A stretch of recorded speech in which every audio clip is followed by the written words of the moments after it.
item? Seeing none, then we will entertain a motion to set the agenda. Madam Chair.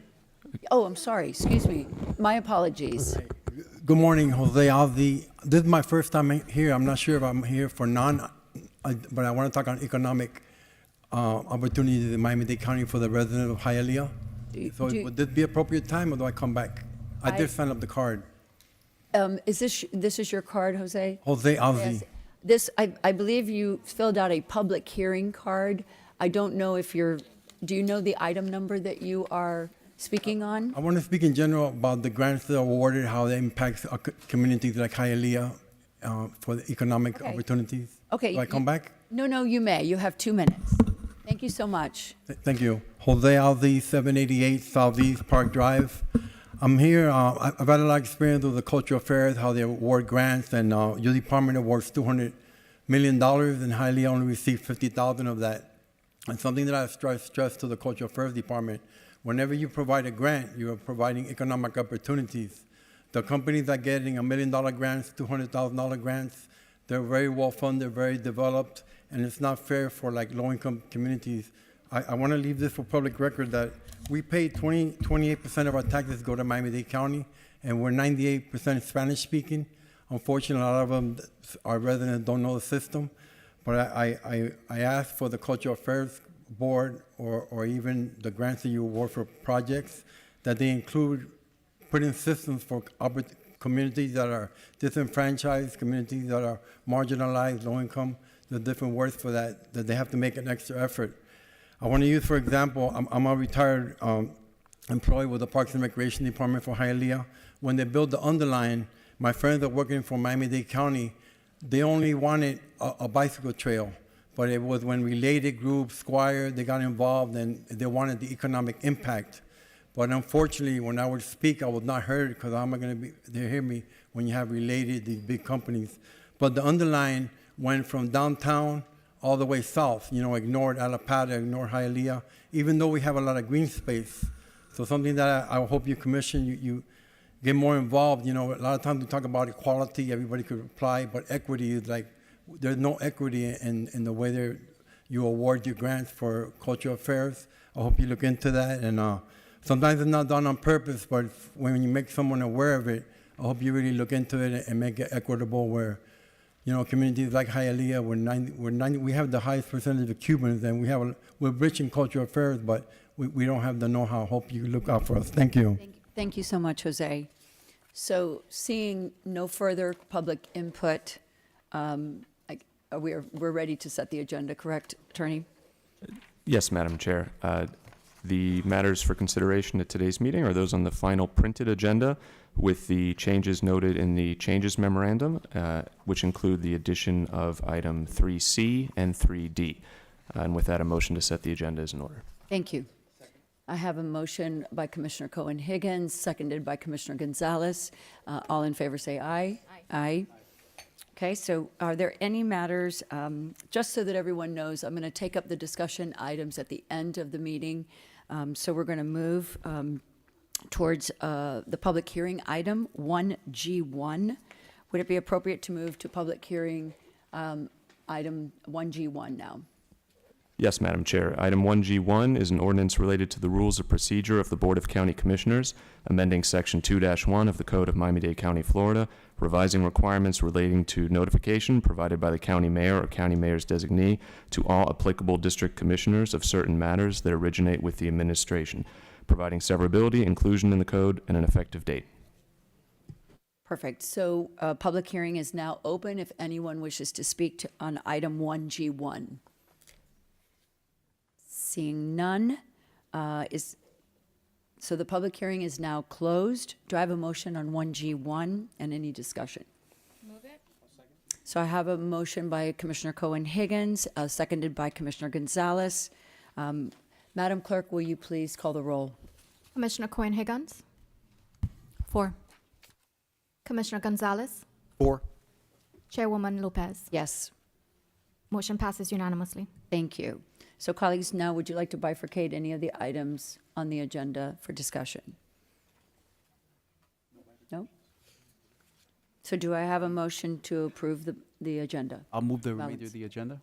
Thank you. I have a motion by Commissioner Gonzalez, seconded by Commissioner Cohen-Higgins. All in favor? Aye. Aye. Okay, so I also have a request to waive 3B, 3C, and 3D to the July 21st BCC meeting. Are there any other requests to waive onto the meeting? Okay. Is there anything else remaining, County Attorney, on the agenda? Other than the discussion item, no, Madam Chair. Okay, very good. Then we'll move to the discussion item. So we have a budget presentation by the Internal Compliance Department. If you're ready, may approach. Good morning. Through Good the morning, chair. Chief. I'd like to introduce Ophelia Tamayo. She's the Director of Internal Compliance, and she'll be presenting on behalf of the mayor the internal compliance strategic objectives for the year. Thank you so much. You're recognized, Director. Thank you. Good morning, Chairwoman Lopez and members of the committee. I am pleased to provide an overview of the Internal Compliance Department, the results we are delivering, the challenges affecting our work, and the modernization priorities that will position us to provide even greater value to the county. At its core, ICD is an operational partner. We help departments strengthen internal controls, improve business processes, recover revenue, manage risk, and use county resources more effectively. Based on the scope of responsibilities and the department's preventative focus, consideration could be given to referring our role as the county's enterprise risk management function.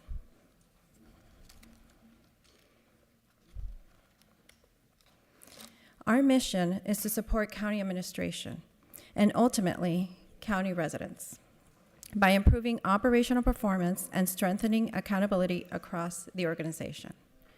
Our goal is to identify issues early, provide practical recommendations, and help management implement improvements before small control weaknesses become larger problems. We do that by working directly with county departments, Jackson Health System, municipalities, and constitutional offices.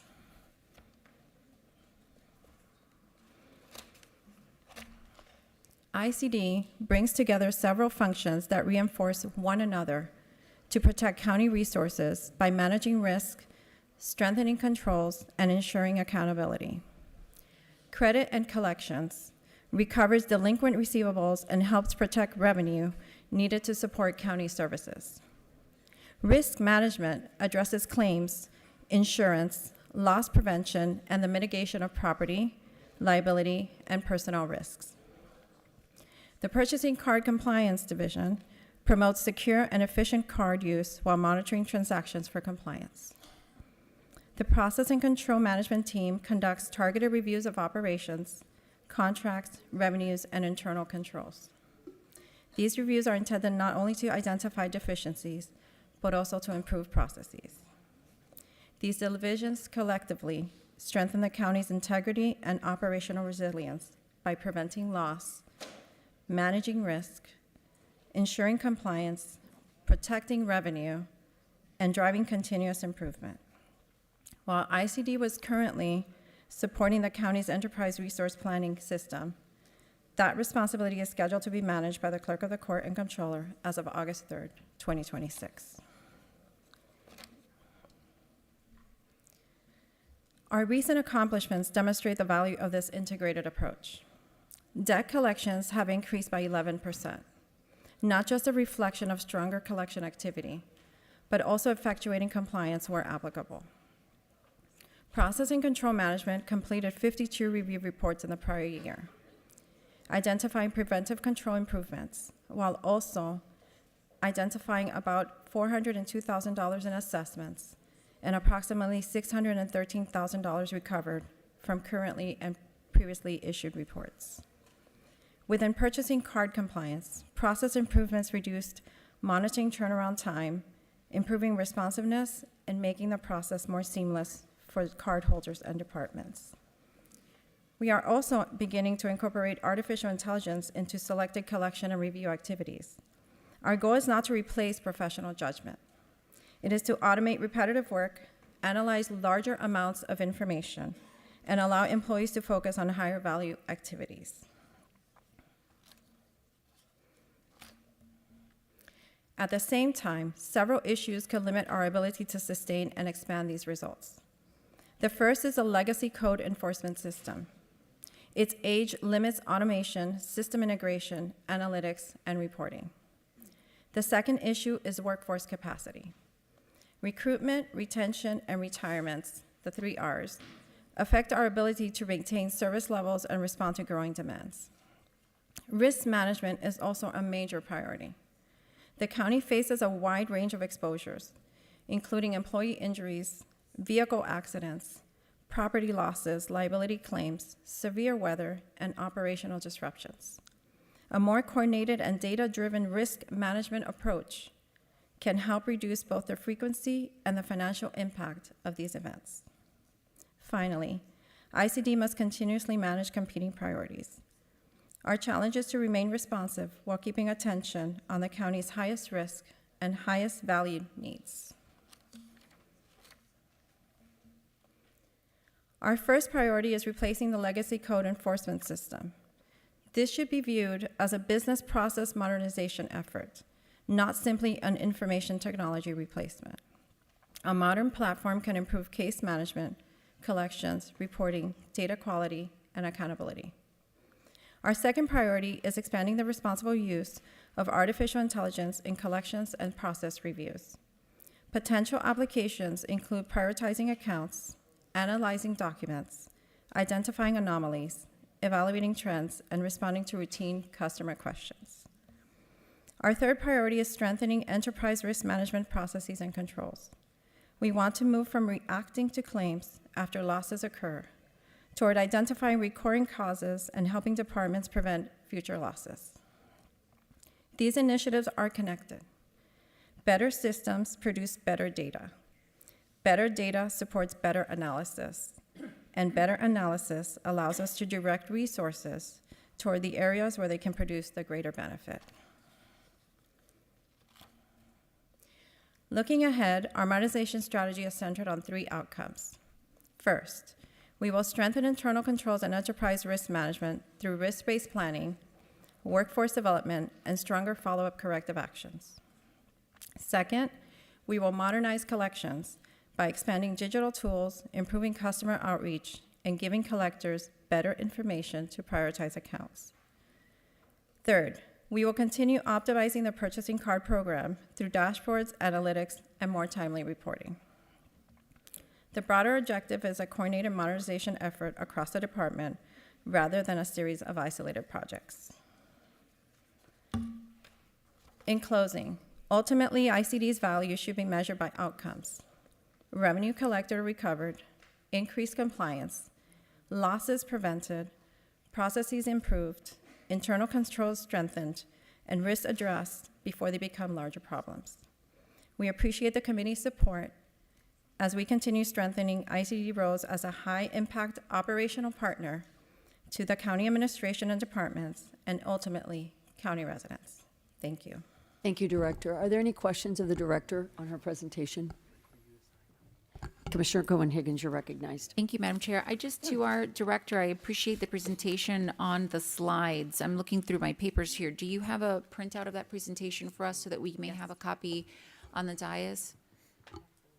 And at our previous hearings, where I know a number of departments, if not all major departments, have been giving presentations, I previously mentioned on Monday that I know that the charge from the administration was to keep all departmental budgets at no greater than a 3% increase year over year. Does your budget reflect that charge and that mandate? Yes, it does. Okay, thank you so much. And you're passing out the presentations. I appreciate it. Thank you. Nothing further, Madam Chair. Thank you. Any further questions? Seeing none, thank you so much, Director, for your presentation. Thank you. Now we'll hear from the Strategic Procurement Through Department. the chair, we invite Namita Upal, our Director of the Strategic Procurement Department, to present. Good morning, Director. You're recognized. Thank you, Madam Chair. Good morning. Namita Opal, Director for Procurement.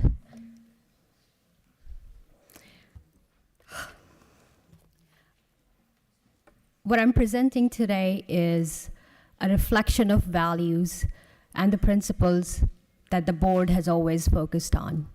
Strategic Procurement Department, the vision is to be the leader, global leader of purpose-driven procurement. Why the word purpose? Purpose matters. Purpose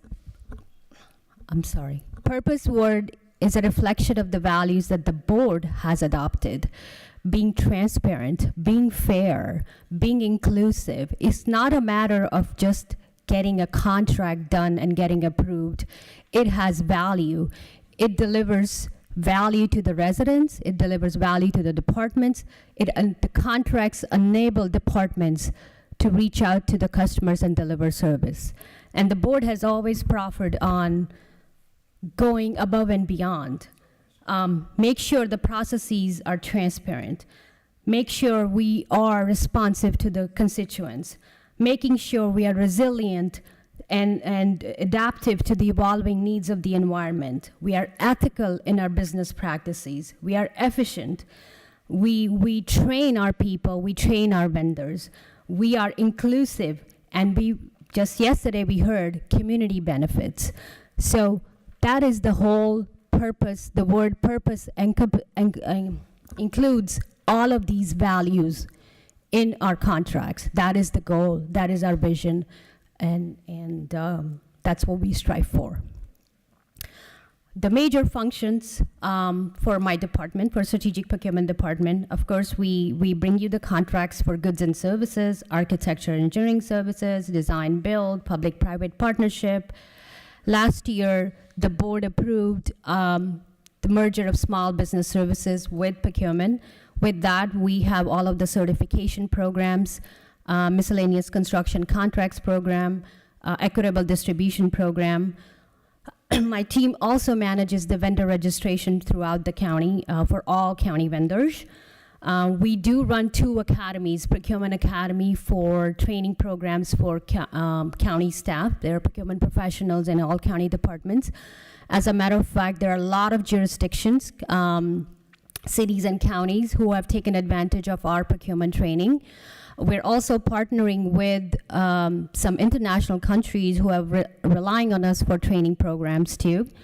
We also have Vendor Training Academy that offers a lot of vendor training opportunities, vendor registration boot camps, how to do business with the county, and those are provided in the, online as well as in person. We also reach out to your district offices to do training programs. That's all encompassing in the vendor academy that we have. This year, as a part of the budget, the mayor has proffered the movement of real estate management division from PIOD to Strategic Procurement Department.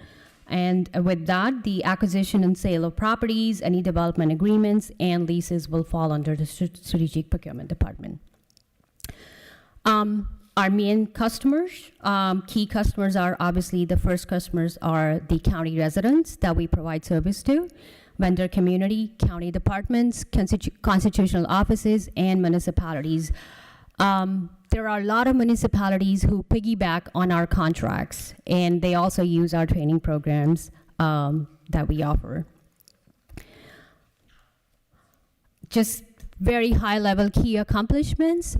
We actually are probably one of the first ones to use AI tools, and we developed those in-house. One of the AI tools is in the appointment of the selection committee. The other is the training AI tool to train my staff. That AI tool is actually includes all of the code, the regulations and rules and processes, and staff can actually go in the tool and say how to do an RFP in Miami-Dade County. So it will share information that is relevant to Miami-Dade County, not the other jurisdictions. So those 2 tools were actually recognized by NACO as one of the pioneer tools. We were selected by FAPO for Excellence in Procurement Award. We were selected by National Procurement Institute. We also launched a certification program that's probably one of its kind in the country. It's a certification of public procurement professionals, and we have certified over 449 individuals in the county, and other jurisdictions are modeling our program and our through this certification. We did actually 359 events for vendors, reaching out to almost 24,000 participants. We bring items to the board, and the volume that you see in every board and committee. In 2025, we brought $5.4 billion worth of contracts for board approval, 179 items. And we thank the chair for appointing the STRIP task force, and you will see the recommendations coming very soon. We analyze over 200 pieces of legislation and are making significant recommendations for making the process better under the STRIP. Like any other department, we do have key issues. Some of them, of course, complicated when it comes to federal, state, and local regulations, and we're hoping that through the STRIP, we can amend some of the local regulations so we can expedite the procurement process. We have multiple systems that don't talk to each other, so we're trying to figure out, of course, Informs is our system of record, but to get the job done, there are multiple systems that we use, so we're trying to create platforms so staff does not have to rely on multiple systems to get from point A to point B. Staff retention has always been an issue. I did lose, and I had mentioned it to Commissioner Cohen-Higgins, I did lose like 6 or 7 key people to constitutional offices in just past 1 year, and retention is always key. We're trying our best to retain. Few priority initiatives. Streamlining, these are the 3 initiatives that we actually came out of the STRIP, and we were already working on some of them. Streamlining this small business certification program, and what we are proffering is there were 60 requirements, over 60 requirements for a vendor to get certified. We are reducing it down through the board approval to 30, and reduce the processing time to get certified as a small business by 50%. I know the board always is questioning about why procurement takes long, and one of our commitment to the board is to reduce the procurement cycle time. Our goal is for procurements under $5 million, we should be able to make an award recommendation between 90 to 120 days, and over $5 million between 120 to 150 days. And that's from the receipt of proposals to the mayor making the recommendation. That is our commitment, and that is what we are working towards very diligently. And lastly, creating an online dashboard that's key to our vendors, key to our constituents and the board. You can go online and see what the status of each procurement is, and that is one of our key initiatives. Future outlook, of course, processing time, making sure we do this with speed and efficiency. 90 to 120 days under $5 million, 120 to 150 days over $5 million.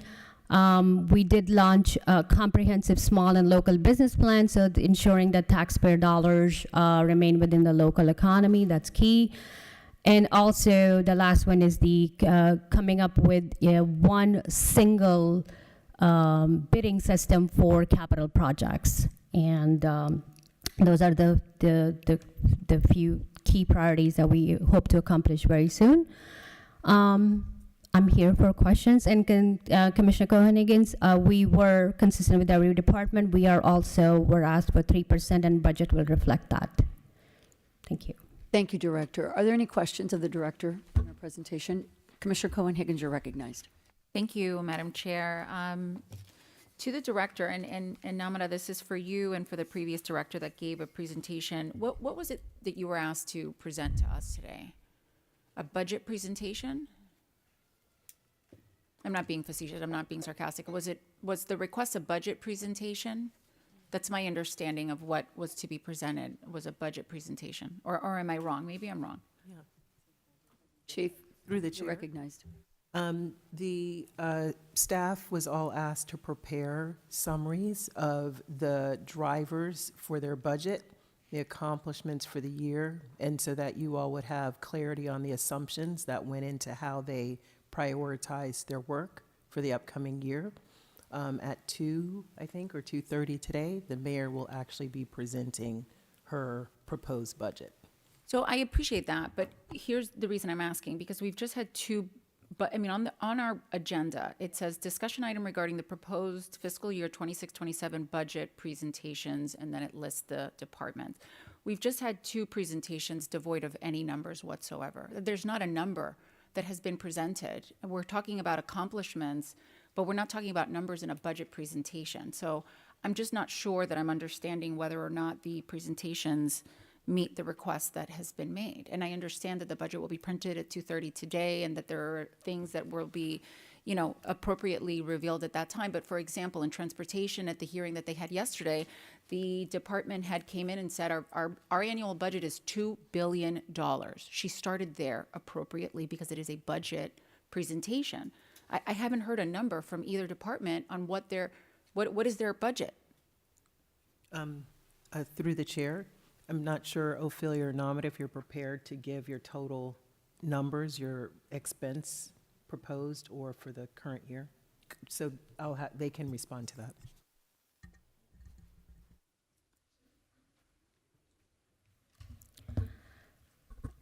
Commissioner, our proposed budget is $53 million, including the real estate, transition of the real estate, of which $33 million is personnel, 12.2 is operating, and 7.2 is transfers to internal to the department. So your department budget is at $53 million. Okay. If the adoption of the real estate function is adopted, yes. And that is within or below the 3% charge? Yes.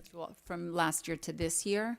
Yes, so Commissioner, one of the things that we did last year, and that's going to be reflected, is when small business function merged with procurement, one of the charge that I got was to a reduction of 50 positions, which we did.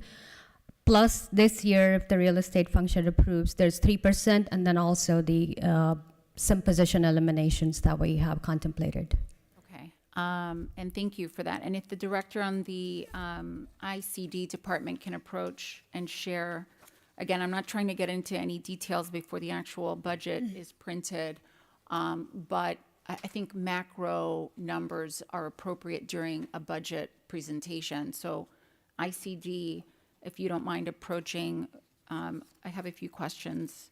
And through the chair, and Commissioner, I think one of the other things that's important to note about both of these departments is they're not 100% general fund. Okay. And so what we were doing this year, when you reflect or focus on the 3%, was really trying to make sure that we bend the cost curve related to the general fund departments. So both of these women actually have departments that are revenue generating.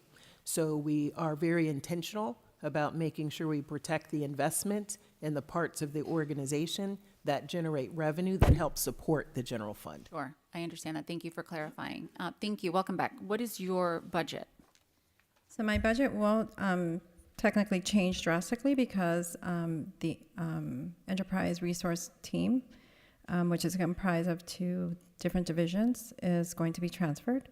So that portion actually represents a large portion of this budget right now. What's remaining will be administration, credit and collections. Credit and collections is a self-funded, so they are self-funded through the collections they do. The process and control reports that are produced are also not completely general fund. And our risk management is actually self-funded through the insurance. So right now, as we have proposed in the budget, it's about $72 million, but again, a large portion of this, probably half or more, is the technology divisions that are going Going where? to the clerk of the court and controller. And on your debt collections page of your presentation, you have here 11%. I'm sorry if you went over that previously, but what does that mean, the 11%? So we have a budget to collect $24 million, right, in a given year, gross collections. And so right now, to date, we have collected already $21 million. And again, this is what goes back to the departments and to Jackson as collections. We are like their last line of collections, as you very well know.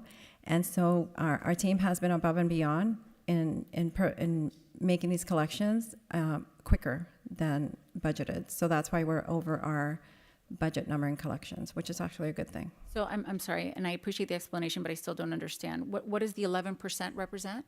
Over the budgeted amount that we thought we were going to collect. So Oh, I let's say see. we budget like 24 million to make sure we're self-funded. I see. So you We've budgeted collected to in advance. collect Yeah. 24 million. You've collected 11% above that? Yes. I understand. Okay. All right. Thank you for clarifying that. Okay. Nothing further, Madam Chair. Any other questions? Yes, Commissioner Gonzalez, you're recognized. Thank you, Madam Chair. And I guess we'll start with you. You did mention that there's a 3% reduction. Is that correct?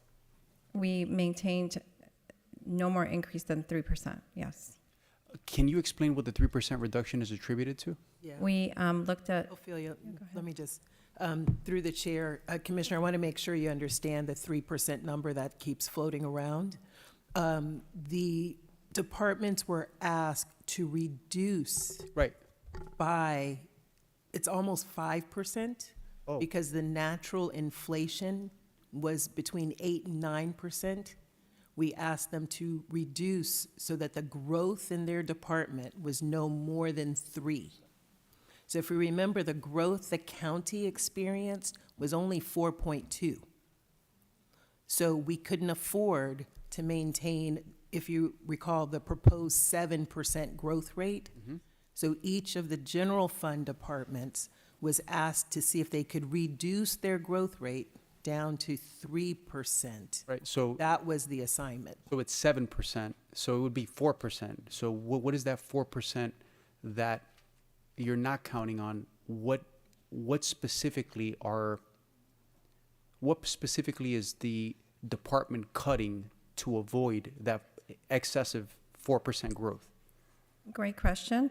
So we looked at our personnel. So we have right-sized the personnel. So if we had vacancies that we really didn't need, we took advantage of that. We've also looked at the costs, the operational costs, and we've also streamlined that as well. And if we had consulting costs, we also looked at that and saw that if our team could do it, then we could save some money there as well. So we have given back. Okay. And so just to be clear, as the chief stated, you are growing by 3% instead of 7%. Okay, thank you. And Namida, if you can come up, because you also mentioned that you folks were able to eliminate 50 positions. And then, so what is the, I guess the 4% savings that you folks, what is that attributed to? So 50 was because we merged with small businesses and procurement, and then we were able to identify synergies between the operations. On top of that, we have proffered elimination of more positions, plus reduction, plus freezing some of the positions that we think we don't need it right now, but may need it in the future. And also eliminating any other operational costs that we could cut down to. Okay. So your growth is only going to be by 3% as well? Yes. Okay. Thank you. No further questions. Commissioner, Vice Chairman, you're recognized. Thank you. My question is for you, Ophelia. What is the size of your department? How many? Right now, I have with risk management, right? So risk management division in the new budget year is coming over. It's about 311 total. But please keep in mind that as of August 3rd, I will lose the OES division, which has about 36 positions, and the ETS division, which has about 46 positions. Okay, so the 311 Minus, make up for the 72 million budget. right? But then Okay. I'm going to, the significant portion of that is the. Do you have that enterprise. breakdown, what it will look like? I know you kind of were touching that right now, but I don't know if you gave us the number. And then, as you're looking for that number, what percentage, what's the breakdown between your operating and your personnel costs? I'll give you that right now. Thank you. And through the chair, some of the changes that Ophelia is speaking of may not be reflected in the budget that's published today. They will be in the change memo. We are in the process of working with the clerk and comptroller's office, I think I said that right, clerk and comptroller's office, to ensure that we transition the right number of employees and the right amount of funding to support this effort. So I just don't want anyone to have the expectation they'll see that this afternoon. Some of the changes will not be reflected until we are able to finish that project and put it in the change memo. On that, what's the anticipated time? Transition date? No, the anticipation that you'll figure out the change. Actually, department. we are very, very close. August 3rd is the date that we're hoping to have the transition completed. Okay, so we should be able to see those numbers reflected in the budget first go around. The 26, 27 budget that you all will opine on in September. Thank you. Employee-wise, it's just over 50% county employees. Some of the operational costs are driven by the consulting services as well, and again, mainly for the system, What do you mean for the system? the enterprise resource planning system. For OES? Mhm. Okay. And then, so you're 50/50, you're operating. and- Just over and 50, but yes. 50% is personnel costs and, okay. Mhm. And do you know how much of that you will offload once it moves over to the clerk's office? Where's OES? Or estimate? Through the chair, Ophelia, I'd really prefer we not give an estimate. Let's get the right number. We're very close, Madam Chair and Commissioner Orbis. And I could even give you a heads up as soon as we get that completed over the next week. Okay. All right, well, thank you. I think this presentation would be helpful to have a breakdown of what you're anticipating is going to be shifted away from your department. I think that would be helpful for us to be able to see what we're actually looking at as we look into the budget that's going to be presented. I think that information you gave was very helpful, and it would have been good to have it. So if we can have that updated in this presentation you gave us and in this one, it would be good to know that the shift in the department and how it will look after that transition is done. I agree. Thank you. I have some questions. We'll provide that. Thank you. Namada, you can come up as well. I have questions for both of you. So we'll start out with vacancies, which has always been a pet peeve of mine in budgeting. So some of you, both of you said you were obviously reducing personnel. Do you have a schedule of the remaining vacancies that you have in an aging for those vacancies? You don't have to have them now, but do you have it? Yes. You do have it. So I'd like to see those. I'm collecting them for all the departments that are making budget presentations. It's important for me to see the aging, because you may have gotten rid of some of the vacancies, but I will need to know how you justify keeping any vacancy in your budget that is greater than 90 days. Okay, so that's just giving you full warning on that. Namada, you talked about the constitutional officers in your presentation, and I am a little confused. So how much of, because we've heard from the constitutional officers on Monday, how much of what you're doing, I'm trying to understand what part you're doing for them that they're not doing for themselves. So I had the impression they're doing their own procurement, but I'm seeing here that you're doing some procurement for them. Can you explain that in greater detail? Yes. Madam Chair, for Sheriff's Office, we're doing all of their procurements now. Clerk and the Controller is doing, I would say, most of their procurements, but they use county contracts. And my presentation, what I said was I lost 7 key professionals to the clerk because they chose to go and accept the positions with the clerk. But Sorry to interrupt. I'm referring to who your customers are, and you had constitutional officers as your customers, so I'm trying. Yes, so sheriff's office. Services you're giving to which constitutional officers would be helpful for us to understand. So we're doing all procurements for sheriff's office. And elections, we do the procurements for them, for the ones where we are obligated by the Florida statute, for example, the buying the system and things like that. So we do procurements for them. Property appraiser, we do not do any procurement for them. Clerk and the controller, they have established their own procurement team to do their own procurement. Okay, so it'll be helpful for us when you can give us the numbers as to what, that the value of that service that you're giving them, because then I'm going to ask them, what are they doing on their end as well? So I also wanted to talk with you, Namita, about the STRIP committee. So their recommendations, when will those be presented to us? No? I'm thinking next week, I believe. I don't know the strip committee. Chief, yes. That's a great question. I'm Yeah, not it's quite been a question I've been asking Yeah. since apparently you've all been doing your work, and it's the one place that I love to drill down on, which is procurement. As you know, as we have seen some of the procurement processes be questioned, I've had concerns about how we procure things.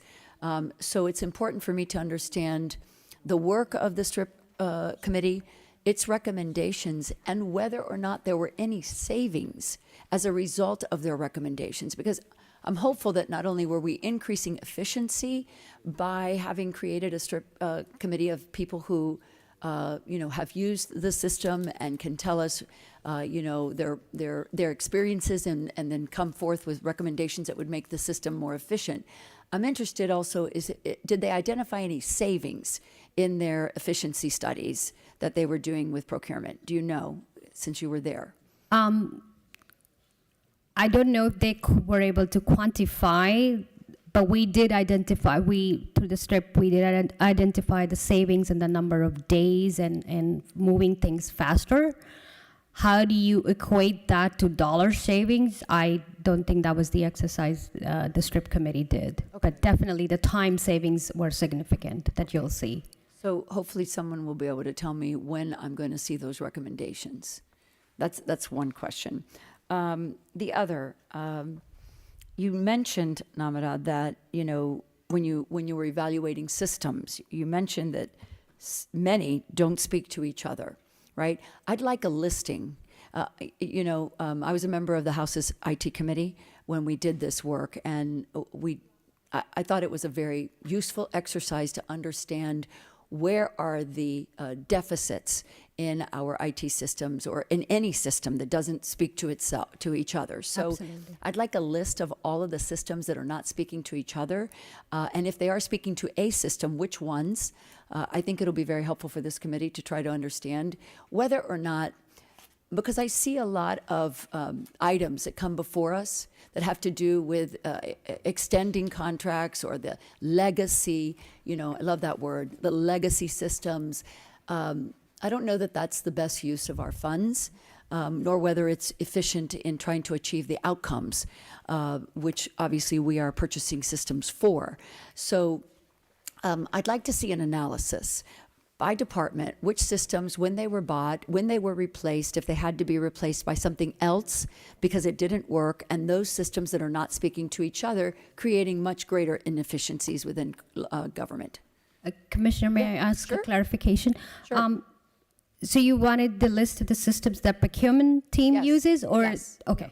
I'll get to IT. Okay. Yeah, no, just the ones you were referring Okay. to. Because Yes. I find it curious that we know that they don't speak to each other. So it is a known fact that we're inefficient, and that's costing us money. So I'd like to know which ones those are. In addition, you mentioned in your proposal, under your priority initiatives, you had budgetary impact. And, I see that there's no budget impact. Where do I see savings? I don't hear savings. Let me tell you why I asked this question. When the governor's budget would come to my committee, I said, great, thank you. Then I would meet with every department, and I wouldn't say you get to decrease your growth to 3%. I said to the departments, go back and reduce your budgets by 3%. So I'm curious, is there any budgetary savings anywhere in your budget? Anywhere? Through the chair, You can answer it. well, I'm just curious, how do you define that? That means that what we were spending, so let's assume I was spending $100 million last year. Is there anywhere where you can tell me in that $100 million budget that you were able to achieve some savings? Commissioner, by mere fact that we were able to eliminate 50 positions and some of those were filled, that's $5 million right there, because we were able to combine the functions and synergies between two procurement and small business, right? So that was straight away $5 million. So your budget contemplates eliminating 50 positions? It already did. Okay. and Okay. So that means, were those filled positions? Some Were of there them were, people yes. in there? So yes. have they been terminated, or you just moved them to another department? I think some of them went, I have to, some of them, if they had rights to the Yeah, so I position, I think- don't know how that process works. You see where I'm going, right? Yeah. It makes zero sense to me to tell me that you eliminated 50 positions, but then I find out that those 50 people are somewhere else in the budget. Through the chair. Yes, Chief. Commissioner Lopez, I think one of the great things about the county is it is a very large institution. And so when positions are eliminated, depending on the classification of the employee, they have particular employment rights. And so we actually worked very, very hard. This board actually directed us to make sure the 150 people who were laid off all had jobs.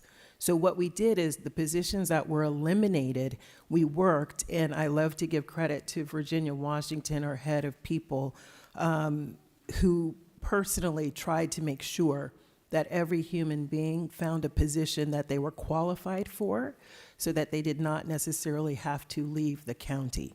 So the elimination of the positions, funded or unfunded, did result in savings because those individuals, some left the county, others went into positions that had great need.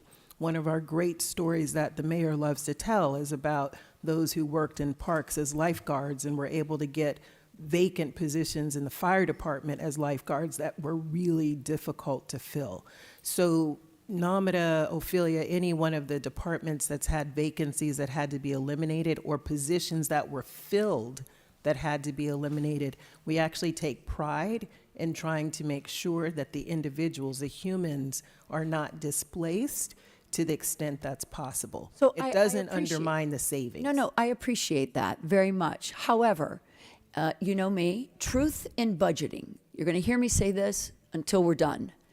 The public deserves to know that that's what you did, right? The public deserves to know that you, one, eliminated vacancies, if they were vacancies.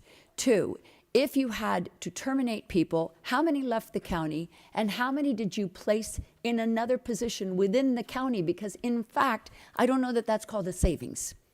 That's called a transfer in my book, in my accounting book. So you have to be very clear when you're talking about savings, because I'm going to be watching very carefully, all of it. And if you had to move a person because they had employment rights, that's understandable, but that's not actually a savings. That became a transfer to another position within the county.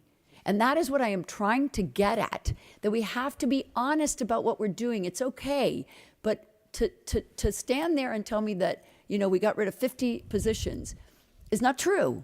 If 20 people were transferred to another place because they had employment rights, that's the kind of level of detail I will be looking for during this budget process. So let me keep going here. So I found it interesting. I think, Director, so with the transfer of positions to the clerk and comptroller's office, right? Well, he just presented his budget. Did it have those? He's going to come to us for a budget. Here we go again. Listen carefully. I look at a budget from a global perspective. I look at everyone who is asking us for money. The clerk came with his budget asking us for money. So if we're moving from ICD, and I don't remember how many people, but you said quite a few, that showed then that you had a savings. Is the clerk going to come and tell me now when you finish this agreement that he needs money for those? Or did his budget that he presented here on Monday contemplate that? Through the chair, Yep. Chairwoman, the budget that the clerk presented to us, which was due several months ago or weeks ago, did not contemplate this particular move.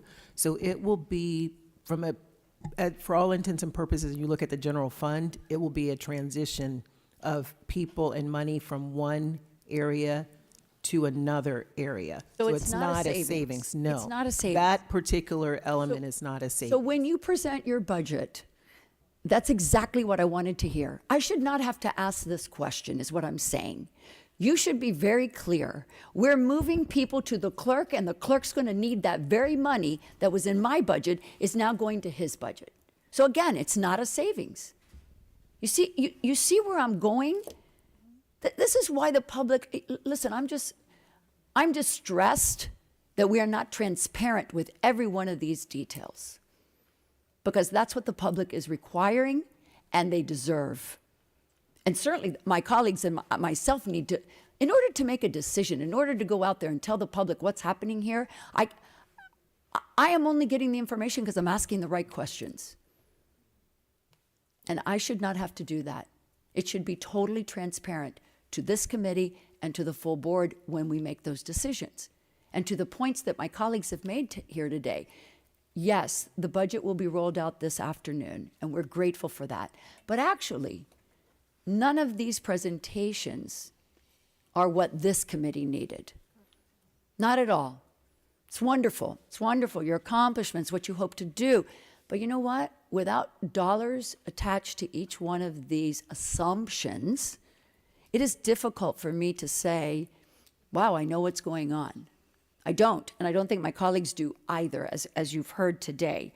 And honestly, I am somewhat befuddled that we haven't been able to cut our budgets. I mean, when you think about the $150 billion budget the state has, every department was required to do at least 3% budget savings. And so it's really hard for me to understand how we're not capable of finding any savings. And as I like to say, and it's not an indictment to any department or person, but there's always waste in government, always. I have found it at the state. I'm certain if I did my job here, which I intend to do, come next budget cycle, I will find savings. I know how to do it. We certainly had budget chairs and budget staff that knew how to do it at the state. I'm going to pledge to the taxpayers that are listening here today, this committee will in fact do its job. We may not have had enough time to do it this session, but we will in fact do it next year. You're going to see drilling down like you've never seen before, because there is ways in which to save money, and unfortunately we just haven't had the opportunity to work closely with the administration to find those savings. So those were just several of my questions, I'm sure, as we move into the budget cycle. I know that Commissioner Gonzalez and then Commissioner Cohen-Higgins. Commissioner Gonzalez, you're recognized. Thank you, Madam Chair. And if I could get the directors to come up for 1 second as well, because I think the chair makes a great point. And so that's kind of the reason why I started off by asking the difference between that 3% to 7%. I thought it was 6%. That's why I asked for the 3% reduction, because in reality, we're not really reducing. We're still growing by 3%. So I'm going to echo the sentiments of the chair, comparing it to the state. And this is one of the reasons why I've always been a fan of Vicky Lopez, right? The governor, for the entire time that he's been governor, right? And specifically, the state under Speaker Chris Sprouls, Speaker Paul Renner, Speaker Danny Perez, with the governor, have lowered every department and the state budget by 3%. So that's not like they could have grown, but they didn't grow.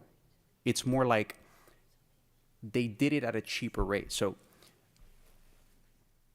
this is a conversation that I wanted to, and my team is working on scheduling meetings with directors. But now I'm listening to this conversation and hearing the chair, and also hearing the sentiments of my colleague Danielle Cohen-Higgins and Natalie Milana Orbis. Is there a world, off the top of your head, right? And we're not going to hold you to this right now, but is there a world where you could see your departments having no growth, 0% growth, which would mean that what you had last year, you could use this year? Do you think that is possible? Commissioner, I think it's an excellent question. One of the things I just want to make sure is clear, I think you all understand that, which is the budget that we are working with had a 4% COLA. So that was already pre-negotiated, right? We also have what are called step increases that are in our collective bargaining agreements that average 5%, right? So I have 4 plus 5 is 9. Those are two things that we cannot take away out of the budget. So those were natural drivers for the increase of the budget. And then you would add on top of that the natural inflation, right? Toilet paper, gas, all the different things that we have to pay for in order to run the county. Mm-hmm. And so when you just go baseline, no enhancements, no new programs, no new services, no new employees, we're at about a 9% on average, because it's an average, right, increase year over year. The OMB projected that we could come in at a 7%. So we started off with saying to the departments, even though your natural growth is 9, can you cut so that we get down to 7? The things that you can. And the first place to go, because much of our budget is people, is to look at the money that's budgeted for positions. And so departments cut and reduced the vacant positions, and we tried our best, because it's a value statement, not to cut filled positions unless we were eliminating a program or a service that was commensurate with that. When we finally got the tax roll in, and the average reflected for the general fund was about 4.2% growth, we knew we couldn't grow by 7. We needed to be consistent with what our revenues would reflect. So the departments then were asked to go back and cut more to get it down to no more than a 3% growth. Now remember, the natural growth was much higher than that. So I appreciate that we're saying we didn't save any money, but the departments did have to do the heavy lifting of saying, what are we not going to do anymore? Because the revenue is not matching the natural growth that was incorporated into the budget without adding any enhancements, despite all of the enhancements that have been requested over the course of the year. And so I actually really appreciate Chairwoman Lopez's challenge, and I am thrilled to have a strategic partner, not just with the chairwoman, but with this committee on what we're going to do to continue bending the cost curve next year and to actually look for the things that we need to eliminate or reduce so that we are on a positive trajectory, given the fact that revenues are down and inflation is up. And so I want to make sure everyone's clear that the department directors were asked not to get ahead of the mayor and OMB as we're literally dotting the I's and crossing the T's on what you will see in her proposed budget. And we are more than happy, once that is published, to come and meet with each one of you about any particular department's budgets that you have concerns or you actually see opportunity that we may have missed. This is why we're proposing, and we look forward to the county commission saying to us, did you think about this? Did you consider this? I see something that you all may not have considered or missed. Thank you, Chief. And you know, I appreciate that explanation. And I also want to point out that, you know, I did meet with you and Mr. Baker and the mayor, and I know you guys have been working very hard. I do. And I recognize that you've been working very hard. But I think the hesitation that we're seeing from the board members up here in this committee in particular, and I think other board members as well, is the projection has always been for growth. And thank you for explaining it so eloquently. I understand where you're coming from, but the projection is always growth rather than a projection to save. And so I've actually heard Commissioner Cohen-Higgins and Commissioner Lopez say this many times, and specifically because Commissioner Lopez comes from the state, perhaps it would behoove this committee to, as the chief has stated, after the budget has been presented, perhaps it would behoove this committee to have departments come up, and then perhaps we could take a look to help. I want to recognize that from the conversations I've had, not only with the chief, but with Mr. Baker, that they have been, you know, working very hard. But I think it would be a great idea, as I've heard Commissioner Cohen-Higgins and Commissioner Lopez say in the past, for us to take a shot at it too, and help to bring whatever costs can be brought down so that perhaps this commission and this mayor can deliver for the very first time ever a reduction in taxpayer savings for certain departments. And there are departments that can't have reductions, right? But then maybe there's some departments that can, I don't know, maybe grow by 1% instead of 3%. Maybe some departments that can lower, some departments that need the 4%, or some departments that might need the 7%, right? But overall, to Commissioner Lopez's point, perhaps there's a world where government doesn't continue to grow, and rather it shrinks every year. Because if we just keep projecting for growth and for growth and for growth, and sometimes that's necessary, Chief, and I understand that, but if we just keep projecting for growth and projecting for growth, we're kind of telling ourselves it's impossible to ever shrink, when perhaps all we have to do is roll up our sleeves and get down to it. And I think this committee is ready, willing, and able to do it. Thank you, Madam Chair. I will just say, before I recognize Commissioner Cohen-Higgins, that not only were we able to save money at the state, we were able to put money in reserve, which is critically important. And currently, as we face what could be a severe reduction of revenues with the property tax reform constitutional amendment, we should really be thinking about saving for that rainy day, because we'll have to, it is here. You're absolutely right, Commissioner Gonzalez. It's raining and it's going to start storming. And we need to be fiscally responsible.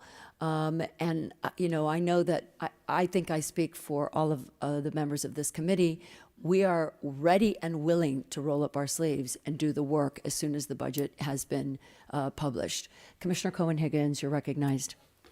Thank you, Madam Chair. And I think this is a very important conversation that we're having at this committee. And frankly, I think one that our chairman intended for us to have by having these budget presentations at the committee level. And I think that there needs to be a recognition that things might need to be done differently in Miami-Dade County as a result of the fiscal climate that we are forced to face as a reality. We are accustomed, absent 2008 and 2009, the real estate crash, we are accustomed to being flushed with cash, and those days are over. And so I frankly strongly believe that, I don't know that this is a philosophical conversation, but conversations where we are asking questions that essentially boil down to, is it responsible for us to keep doing things the way that we always have? I think the answer to that is clearly no. And frankly, the budget dashboard, which was presented to this committee a few months ago, it's my understanding that it is ready. I plan to use that as a tool, not only for this budget cycle, but for future budget cycles, so that when we have budget presentations from departments, we will have an electronic reflection in front of us, in addition to whatever is placed in front of us on a PowerPoint presentation with actual numbers that the departments are working with, as opposed to stagnant snapshots in time by way of memos. But I also wanted to add to our chief, I think that we, and I look forward to working with my colleagues, 'cause I think the sentiment is the same. And I don't think that the request is an unreasonable one. And we'll see what happens come November and what the voters of the state of Florida ultimately decide to do. And on Monday, when we had the budget presentation from our budget chief, I asked him, I said, is there anything in this budget that anticipates or contemplates a potential yes vote on that referendum? And the answer was no. And so, I get that we're going to work to try and get through this year's budget.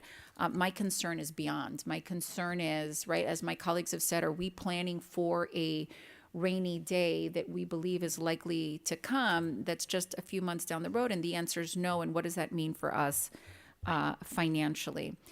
I also think that it's important, Chief Carla Denise, when we talk about the natural growth in our budget being at approximately 9%, I don't know that that's necessarily fair to call natural growth, only because, frankly, it's contracted growth. It's growth that we implemented through policies that we passed, saying that we are going to agree to COLAs at 3, 4, 4 that we're contracted and mandated to do. But I don't know that that's considered natural growth. And I know we're going to reconcile that like right now, right? Yes. And as we plan the budget. So to my colleagues and to those that are paying attention, I think that the chickens are coming home to roost. I think that the way that we budget in this county needs to be studied greatly. And I also think that savings is not an unrealistic ask and expectation, considering the size of our budget in Miami-Dade County, considering the amount of dollars that we move. And so I would like for us to work towards that end. And as you know, Chief, I've worked on legislation in the past to bring in outside consultants to help us with these issues that couldn't come to fruition for a number of reasons. And so here we sit tackling a difficult budget year that we anticipate will only continue to get more difficult. All of that to say, in the end, when the budget passes, everybody has conversations about whose budget is it? Is it the mayor's budget or is it our budget? Right? Whose budget is it? If we take ownership and we decide that it's our budget or it's all of our budget, we have to put in the work along with you, the administration, to do these deep dives. And I am saying, and I believe my colleagues have made it clear, we are willing to do that. I think we have to do that. And the time for that is now. So whether it's special committee hearings, whether it is special sessions, I don't necessarily want 2 budget hearings that go 12 hours. I don't want that. My great colleague, Commissioner Gonzalez, was very active a couple of budget cycles ago. He was the only kind of voice that was just kind of peppering with questions. I'm not sure that is, I think we should do it in either special meetings or special committees, whatever the proper forum is. But I, along with my colleagues, believe that there is opportunity for us to do better with the numbers in our budget without necessarily laying off thousands of people and doing any kind of dramatic, sweeping, consequential changes. There is so much in our budget in Miami-Dade County that I believe that if we were to dive down, that we could accomplish a budget where we were yielding reserves and saying, yes, we are saving for a rainy day. Our budget is extremely healthy, even though we're in extremely challenging economic times. And I look forward to working with my colleagues towards that. And I don't want this to be accepted as, oh, just, words on a microphone and we're going to go along our merry way and no one's ever going to remember the conversation. Let's do that work. Thank you, Madam Chair. Clearly, and I'll ask the chair to give us the authority to call special meetings to drill down on each and every one of the department's budgets. Vice Chairman, you're recognized. Thank you. Yeah, I wanted to just put some other further questions and some statements on the record. Let me preface by saying that I love our county employees. I've been a county employee for 20 years. There's probably no one up here that understands better what it is to be a county employee and how they are the heartbeat of our community. I would like a breakdown as we enter the budget process of what percentage of our employees are unionized, and not specifically airport, seaport, Jackson. I'm talking about the ones that impact our general fund the most. I think it's important to see that. I understand that this year we are not opening our bargaining contracts, and I think, did you want to say something? Well, Finish your statement, we just want to make sure you're. yeah, I think it's a mistake. I think sometimes we need to do hard things, and letting this moment pass by, just agreeing with what they have right now may not be the best decision. We just want to clarify what we are doing with the union contracts. Do you want to speak to it, Arnold? Through the chair. So through the chair, we've met with all the bargaining units, with the exception of the PBA. Well, we've met with them, but have not agreed, and the fire union. And all the unions agreed to zero COLA this year. All the contracts are signed, and we did it in anticipation of the election in November. And they have a reopener in January. So we're going to have to make some hard decisions in January with Right. those collective bargaining. What about the merits? The merits are baked into the contract. Again, when negotiations are reopened in January, we're going to look at all of those things. Okay. Yeah, because I would hate for the employees to be impacted in the end because we don't want to make a tough decision today.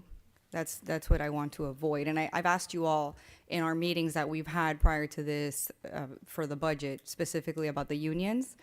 I think it's important to get that straightened out before we have to impact them in the end. What was the COLA last year that was approved for our employees? Through the chair, the COLA that went into effect in April was a 4% increase. And what's the COLA this year? But we did not budget a COLA for April of '27. So that's Chief Palmer just referenced. But that means you're It's flat zero. at Correct. 4%. Correct. So you left it at 4, but you have the option of doing 0, 1, 2, 3, 4. Through the chair, what we did was that we closed the contract with no financial increases or impact, and we agreed to do a reopener after the election in November because we were not wanting to commit to flat. There is a scenario where we may need to decrease the compensation.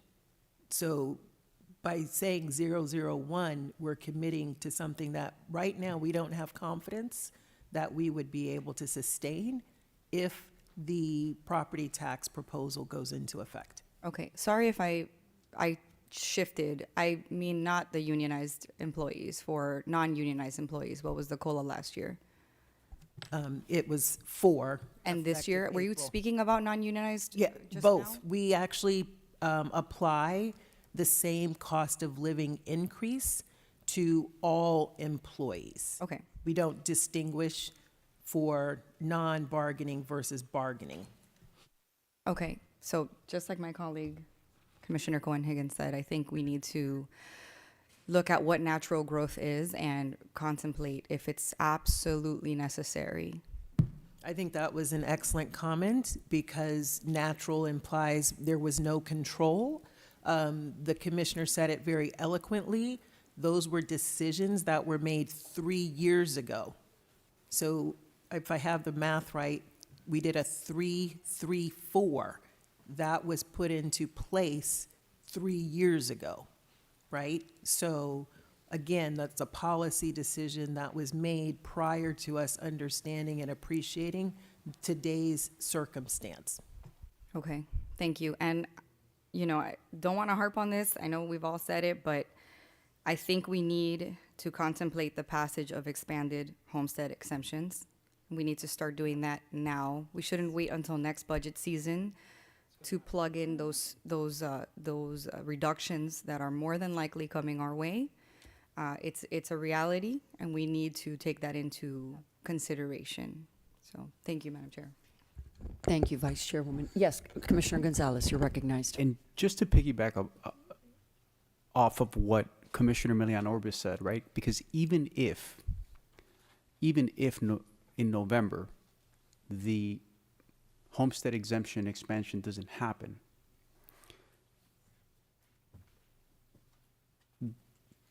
most of the candidates for governor, especially the front runner, are already contemplating, regardless, a reduction in homestead exemptions. But even if a homestead exemption reduction didn't happen, we have a chance to make history and actually reduce government in Miami-Dade County. Because if we just keep projecting growth, it's almost like you're budgeting for next year expecting that you're going to win the lottery, or expecting that you're going to get that promotion, but then you don't, right? And you probably shouldn't have gone to Europe.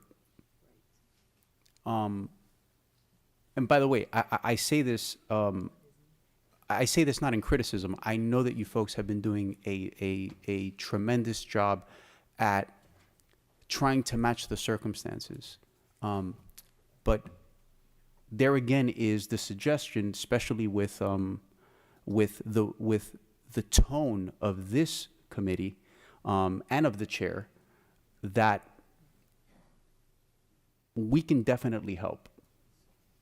We can definitely help, and I look forward to the coming weeks, and even into August. I look forward to working on this with the administration and figuring out a way how maybe we can make history this year.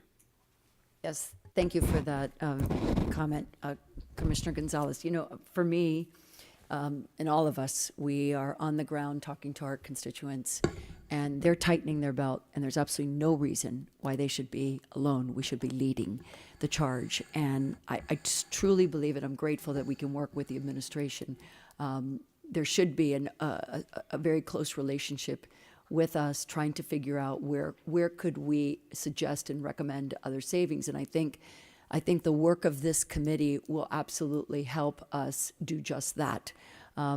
Just like we do in the state, we dig deeply into the details of every department's budget. We can do it here, especially since I know I have the commitment of my colleagues on this committee. So I'm looking forward to a very vibrant discussion on all of this, and looking forward to being able to tell the taxpayers of Miami-Dade County that we did our job and we did it well, and the outcome was positive. So if there's no other items, I would entertain a motion to adjourn. So move. We're stand adjourned. Thank you, everyone.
Miami-Dade Fairgrounds.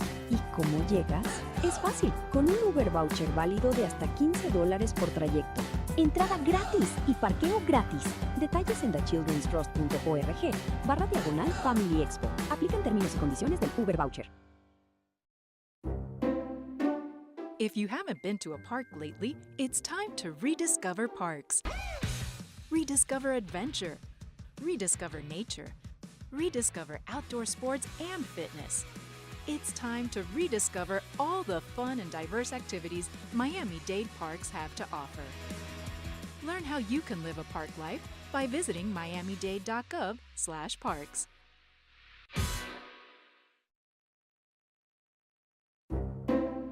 Si hace tiempo que no vas a los parques, te invitamos a redescubrirlos.